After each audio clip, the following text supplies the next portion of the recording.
Welcome to Elevate Your Dog Summit. I'm so excited you guys are here today. We have great impulse control games involving your dog, impulse control around food, and that can be really important whether you have a counter surfing dog or you're trying to get your dog to focus on you more around distractions. Food is a great foundational step for you and your dog, and Jamie is going to be coming to you guys today to talk all about that. Hey, Jamie.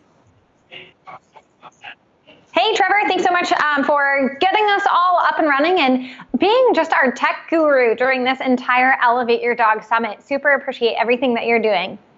Yeah, it's awesome. Jamie, thanks for coming today. I can't wait to learn more about impulse control games using food. I think that's such a great foundational step for people that are beginning training with their dog. Yes, absolutely. So impulse control really is about like working that impulse control muscle. It's really about our dogs saying, I really, really, really want that thing. And you can insert anything that it is that they want, whether it's the food that's on the countertop or chasing the squirrel or jumping into the swimming pool at 3 o'clock in the morning when you take them out for a potty break, all of those things that our dogs want. And so impulse control is about teaching them that they can say, I really, really want that thing, but I'm not going to go to that thing or eat that thing or whatever until I've been given permission to do so. And so what we do is we work on impulse control with an item that our dog really wants, but something that's easy for us to control. And I don't know about you, but I'm not a great squirrel trainer. I don't have the squirrels in my front yard trained not to move or to sit, stay on command. So I work with food because it's a reinforcer, it's a distraction, it's something that my dog really, really wants, but I have control over it. So I can hold it in my hand, I can put it in a bowl, I can cover that bowl, I can prevent my dog from having access to that reinforcer. And what it really is it's about controlling the reinforcer, not controlling your dog. So I'll just give a quick example. Roo, come here, bud. How many of you are, sitting down on your couch trying to eat dinner, and you've got a dog that's trying to get his nose in there, and you're constantly doing this like, no, I don't get away from my food. No, go away. Stop getting in my food, all of that, right? And so we're constantly like micromanaging the dog. Good boy, buddy. You tolerated that very well. I'll reward him for tolerating me pushing him on his face. We play games like that all the time so he doesn't find it super aversive. But how often do you find yourself micromanaging the dog where you're pushing them away from the food, or you're putting them in a crate when you don't want to deal with them when you're trying to sit down and enjoy food? Wouldn't it be nice if we were able to get to a point where, this food could be left right underneath their chin and they're not going to take it unless we give them permission to do so? Okay, get it. Right? So that's the impulse control stuff. So what I want to tell you guys, or kind of show you guys, is games on how we got to this point. But what I really want to stress is that we want to make sure that we're not micromanaging the dog. So if you are micromanaging the dog, instead of training them what you want them to do, you'll always be micromanaging. It'd be so much nicer to spend a couple of minutes working on some impulse control games so that you can get to a point where you can enjoy a meal near your dog without them trying to steal the food from you or chase that squirrel or, jump in the swimming pool and you don't want them to. So we work with food because it's easy for us to control and manage. And then we build up to those higher level distractions that we have a little bit less ability to micromanage. So let's get started with our first game. I guess I should say, before I get started with our game, we've got 2 games that we're going to practice today, the elevator game and then recall to your climb past a food bowl, kind of just to show you different ways that we work on impulse control with food and how we can manage our dog's access to this reinforcer and train them to have impulse control around it. But before we get started with that, I do want to let you guys know this is a live stream. So if you have questions, feel free to pop them in the comments below. Also, if you find any of these tips helpful, we encourage you guys to share this live stream so that people have better access to it. And then Trevor's going to hold our questions until after I'm done going over a couple of the impulse control games. But get those questions in there now so that we can answer them once I'm done with our demonstration part of it. So let's get started. So I've got a climb over here. Roo, go get up. One of the things that I love about using a climb for impulse control is that it makes the decision point or the choice point for the dog really, really clear. If he's up here, he's right, he's doing the right thing. And if he's thinking, anthropomorphize here a little bit, if he's thinking about being bad, the choice that he has to make is jumping 12 inches down off of the climb. That's a pretty big choice that they have to make. And so it's easy for us to kind of catch them in that moment and help them figure out what the right thing is. So giving him that defined area by elevating him up is going to help us with our impulse control game. So the first game that we want to try is our elevator game. And so with this, I'm going to put a couple of cookies in here. He knows that the cookies are in there, and he's going to be excellent at demonstrating this. I might be able to trick him into making a mistake if I grabbed a toy or something like that, which we might do.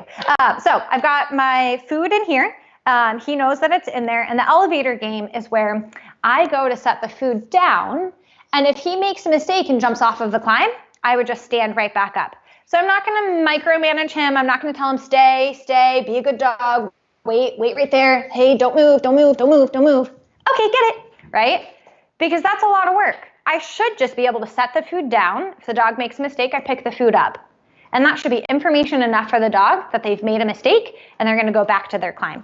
So let's show you guys that one more time with success. So a couple of cookies here. Dog stays on the climb. I set it down on the floor. If he's good, then I can reward him for being on the climb. Okay, or I can reward him with the food bowl that's on the ground. Okay, get it.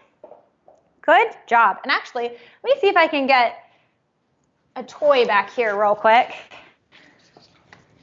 I should have prepared a little bit better for this game because I think it would be fun. Actually, you know what we'll do? Instead of ripping that one out of the packaging, I'm gonna ad-lib here for a second with a toy that's not really a toy. So this is all about being creative with your reinforcers. So I just grabbed a piece of foam flooring. I can turn this into a toy for him as well.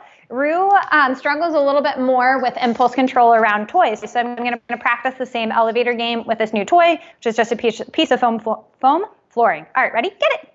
All right, so we play a little tug with it, get him excited about it, let him know it is a toy. Good job. Drop, spin.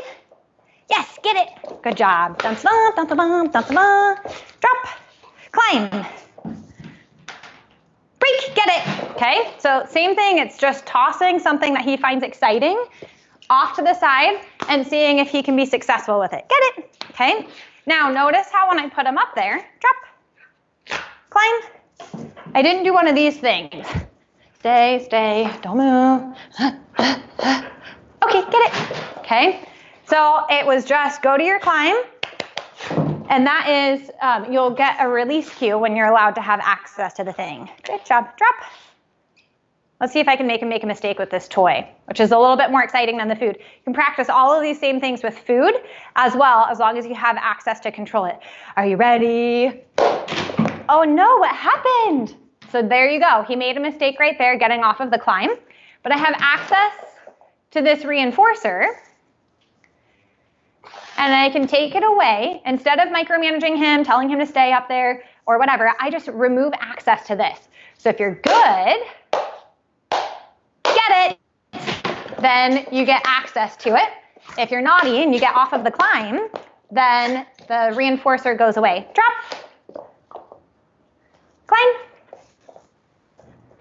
Good boy. All right, so same thing with this elevator game. If I had this toy, I can go to set it down. If he makes a mistake, I just stand right back up so he doesn't get access to this. If he's good, then I can set it on the ground and then release him to it. So that's our elevator game. Trevor, do you have anything that you want to add to that elevator game? I think I do, because I think what I love that we like to see is that kind of what happens when your dog does get off the climb. So thank you for Rue being such a good demo dog.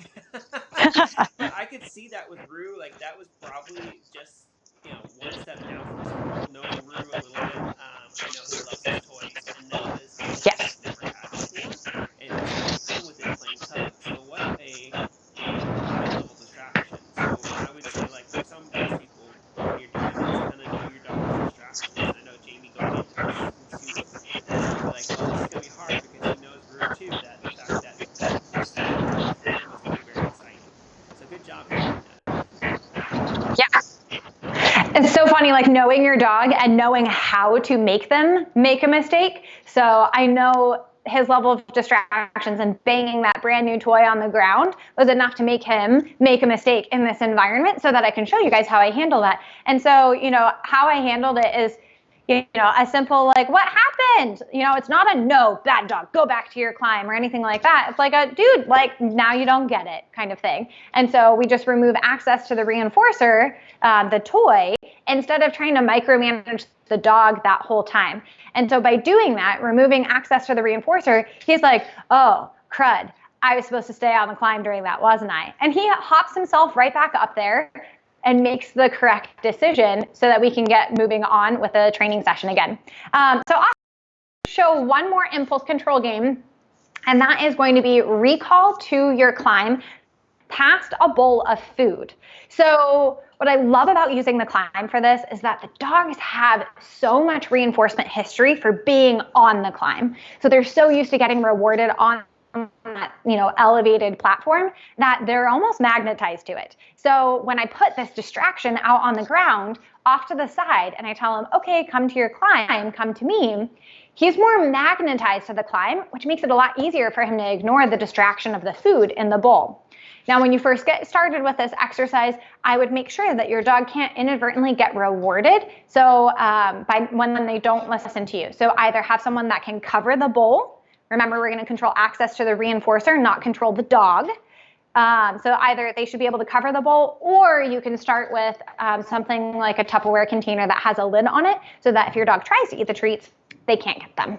All right, so let me do just a little bit of rearranging. Roo, break. Go find them. I'm going to pull this climb back here a little bit so that we actually have some space for him to be going to, okay? So if we've practiced our elevator game, then our dog should know how to hold a sit stay while a food bowl is being set down. So I'm looking at my computer screen so that I can see where to put him. So Rue's going to stay there. I've got a food bowl right here. I'm going to set that off to the side.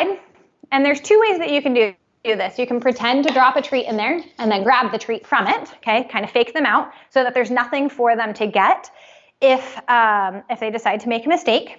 Then you're going to set yourself up over at the climb and make sure that your recall is super exciting as well. You're competing with the food that might be in that bowl. Rue, are you ready? Rue, come! Yes, good boy, very nice. And then if he does a good job, sometimes I'll reward him from the bowl too. Okay, get it. And so what I'll do in that instance, since there wasn't any food in that bowl, is I tell him, okay, get it, and then I drop a couple of cookies in there. So let's practice that one more time. Rue, come here. Dun, dun, dun. Over here. Ready, sit. Good. Okay. I'm going to actually leave a cookie in there this time. Hopefully he does really well with it, because I don't have any backup plan. if he goes for it, I don't have anything that I can do except for maybe an interrupter word. All right, are you ready? Steady. Rue, come. Yes, good boy. Okay, get it. And then I can send him to that bowl and reward him there if I want to. So what this does is it teaches our dog, if I do the thing that my mom is asking me to do and ignore the thing that I really want to do, which is steal the food out of that bowl, if I do that thing, 9 out of 10 times my mom tells me I can have the thing that I really wanted. So awesome job, Rue. That was very good.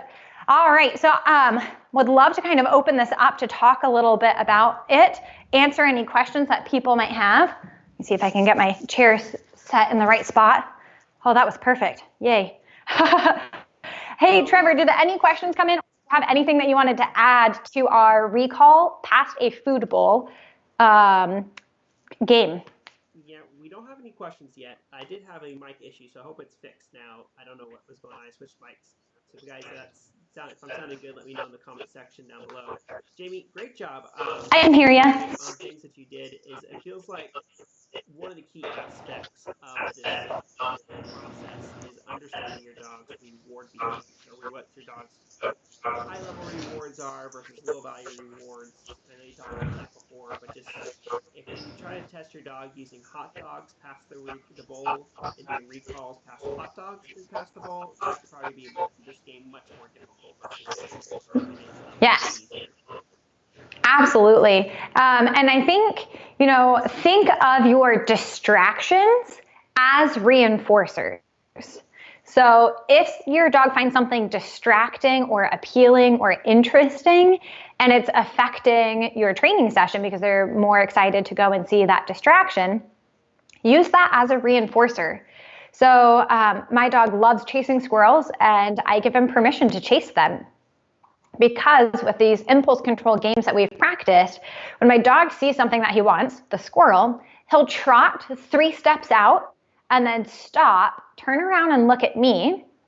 And at that point, I can either say, no, it's not safe. Get your butt back over here and I'll give you a piece of steak. Thank you for asking, if it was okay to chase the squirrels. No, it's not at this point, and I'll give him a high value reward for coming back to me. Or if it's safe, then I can send him, okay, fine, go get those squirrels. And so by working on these impulse control games, we've developed this pattern of, if Rue sees something that he wants, he'll ask for permission to have that thing, and I can give him that permission. What's great about that is that if you've gotten to the point where your dog is asking for permission to chase the squirrels or jump in the pond, or what all of those different things, then a lot of times it makes it a lot easier to recall them off of that as well. So if I say, yes, Rue, go chase those squirrels, 9 out of 10 times, I can recall him off of those squirrels on the first time that I cue him. And 100% of the time, if he doesn't listen the first time, I can get him on the second time. So it's safe for me to allow my dog to chase the squirrels, because if they make a mistake and get in his way, then I can recall him off of that too. So working on these impulse control games gives your dog a lot more freedom as well. And I've got a note from Trevor. It says, my audio's not working today. At least I saw part of it. So that's all right. I will definitely circle back through and see if there are any questions in the comments below, and I will be happy to answer them. Just a quick couple of things. We've got a couple of other presentations going on this week in the Elevate Your Dog Summit. Trevor's done a great job of organizing all of this stuff and putting up a graphic that has kind of the schedule of everything. So make sure you take a peek at that. We've got different sessions going on Monday, Wednesday, and Friday, and there might be a couple of pop-up ones. I didn't memorize the schedule, but definitely check that out. And then also a couple of other things. Blue 9 Pet Products is running a Facebook challenge right now, our loose leash walking challenge, in the Blue 9 Facebook group called Blue 9 Dog Training Games. So if you're looking for other fun exercises that you can do with your dog as it relates to loose leash walking, definitely give that a peek. And other than that, thank you guys so much for joining us for the Elevate Your Dog Summit and our Impulse Control Games session today. Appreciate everyone that was here. So that's it. I think we'll wrap it up there. Thanks, Trevor.